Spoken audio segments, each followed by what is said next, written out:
Hello, my dear student. Welcome you here in this lecture number 50 of this topic breathing and exchange of gases. Now you are well aware if you have been watching me right from the beginning. From lecture number 1 to 30, we covered that topic digestion and absorption. So do learn or do watch all that 30 videos so that you will get very well prepared for digestion and absorption topic. Now from lecture number 31 to 50, today this is the last lecture for this topic breathing and exchange of gases. So 31 to 50 you will get breathing and exchange of gases, that is respiration. And both the topics will get covered very nicely even from board point of view as well as from the point of view of NEET examination.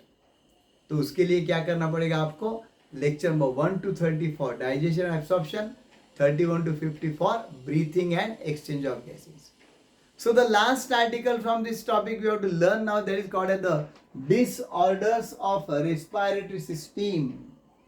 You should know that respiration is very essential for our survival minute to minute, I will say. Okay.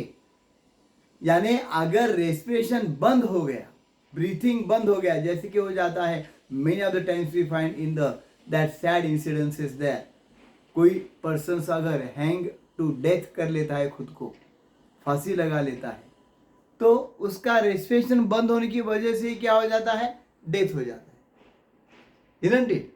The trachea or the windpipe will get choked there and then breathing will be stopped and then brain will become dead.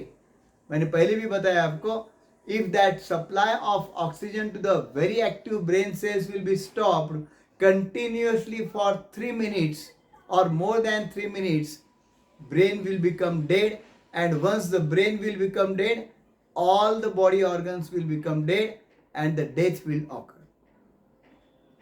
तो ये होता है जब hanging हो जाता है, किसी ने हैंगिंग कर लिया, या ये होता है जब सफोकेशन हो जाता है. कई बार हम भागदौड़ में देखते हैं लोग नीचे गिरते हैं भीड़ में, उनको कुचल के लोग क्राउड बहुत सारा आगे चला जाता है. So at that time the breathing is stop, और ऊपर से मार लग रहा है उसको, definitely the death will take place. भगदड़ में इतने लोगों की मौत हो गई हम देखते हैं. The main reason is that respiration is stop. कई बार हम देखते हैं फायर में, बिल्डिंग में कुछ अटके हुए लोग जो है, so they will become dead, but will find that they are not caught by the fire. वो जले नहीं है पर डेड हो गए. क्यों, क्या रीजन है उसका? The reason is only one. What is that? Because of that fire there, whatever the obnoxious gases and CO2 and partial combustion has produced carbon monoxide, all that have been compulsorily inhaled by them. They were forced to inhale that. और वो जब lungs में चले गए तो बिल्कुल poisoning हो गया and they lost that life there. Okay? तो ये यानी what I mean to stress you that respiration is very essential part of our life. Okay? And we should be blessed that अगर हम अच्छी तरह से सांस ले रहे हैं तो हमें इस भगवान का, गॉड का शुक्रिया मानना चाहिए, उनके प्रति धन्यवाद मानना चाहिए. Okay. Now the common disorders include asthma, emphysema and occupational respiratory disorders. मैंने जो बताया वो तो एक्सट्रीम था, जब रेस्पिरेशन स्टॉप ही हो गया. ओके. अब अस्थमा क्या बीमारी है देखो. That particularly is the difficulty in breathing causing wheezing. Breathing में इतना कुछ प्रॉब्लम हो जाता है कफ आने की वजह से वगैरह वगैरह कि उसको व्हीजिंग होने लगता है. व्हीजिंग ऐसा होने लगता है, वो सांस ठीक तरह से नहीं ले सकता है, एक तरीके का आवाज आने लगता है and will become very restless. That asthma के पेशेंट को आप देखेंगे that we can watch that properly, परेशान हो जाते हैं. Okay. And that is because of the inflammation of bronchi and bronchioles.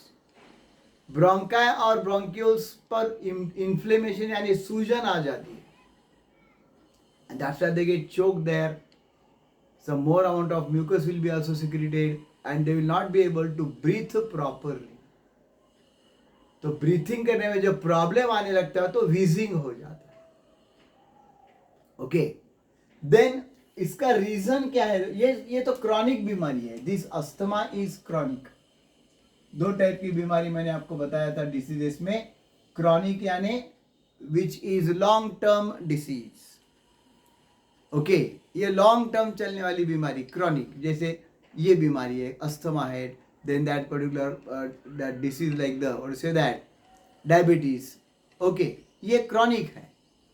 और शॉर्ट टर्म वाले होते हैं उसे कहते हैं एक्यूट. आते हैं चले जाते हैं. Influenza fever acute disease, malaria acute disease, like that. Okay, so this is a chronic disease and particularly it is caused because of the allergies. ये किसी व्यक्ति को जेनेटिकली भी आ सकता है, पर एलर्जीज जो है वो इंपॉर्टेंट है. That air pollution can cause irritants in the air, में कॉज डस्ट जो आती है. कई लोगों को हम देखते हैं जब डस्ट का सामना हो जाता है तो उनका वो अस्थमेटिक अटैक आ जाता है, आ ही जाता है. ओके, सो एयर पोल्यूशन अगर हो गया या कुछ पर्टिकुलरली इरिटेंट्स आ गए ब्रीथ में, देन डेफिनेटली इरिटेंट्स यानी इवन ये जो परफ्यूम्स रहते हैं वो भी किसी लोगों को इरिटेट कर देते हैं. सो वो अगर आ गए तो भी उनको खांसी आने लगती है, उनको ट्रिमेंडस प्रॉब्लम आने लगता है, and that may be called as asthmatic attack to this person. So allergic substances can cause this.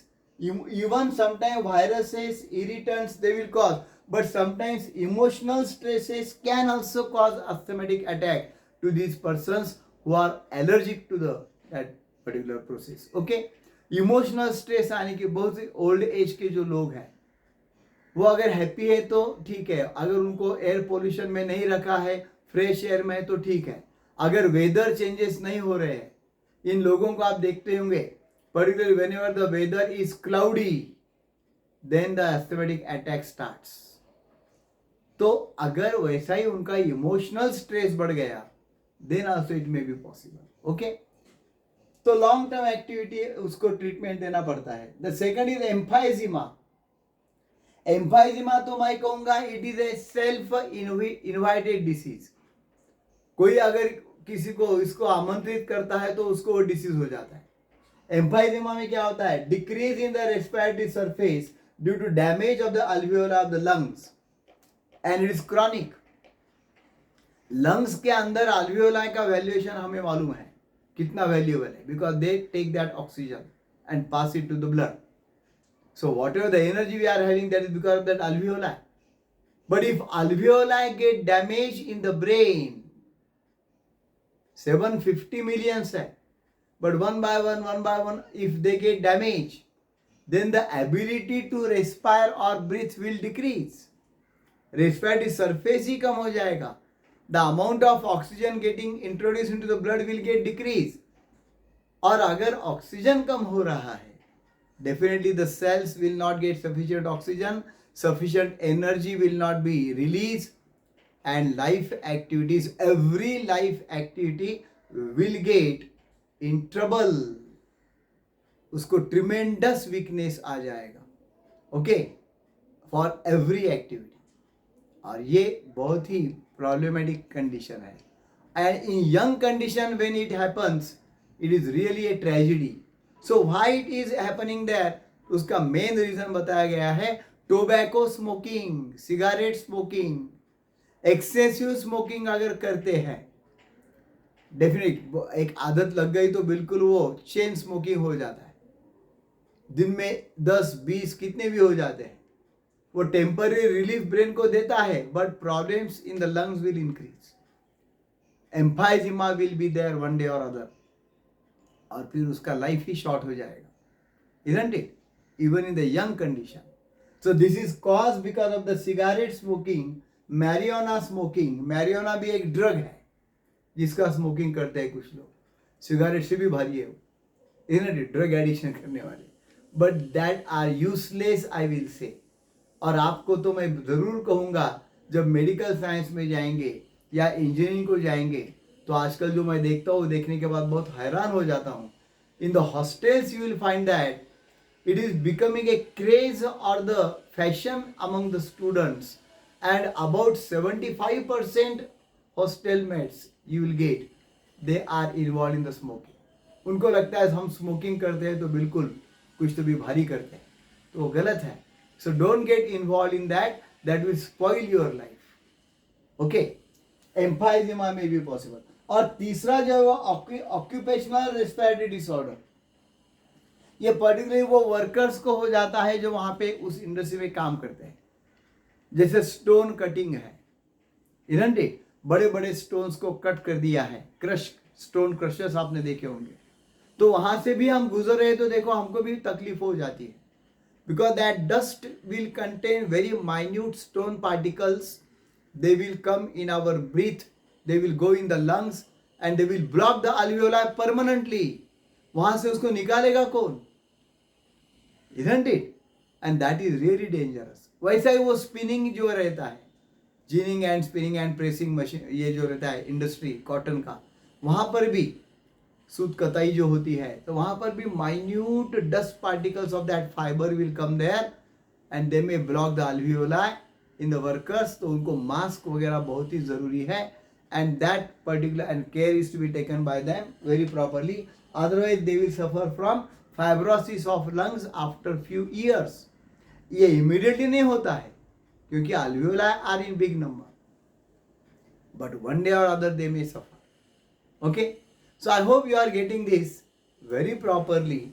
All that disorders you try to learn. Sometimes the question may be asked on that in the form of subjective or in the form of MCQ. तो ये दोनों भी topic आप अच्छी तरह से तैयार कर लो मेरे साथ. 1 to 30 lecture, digestion and absorption.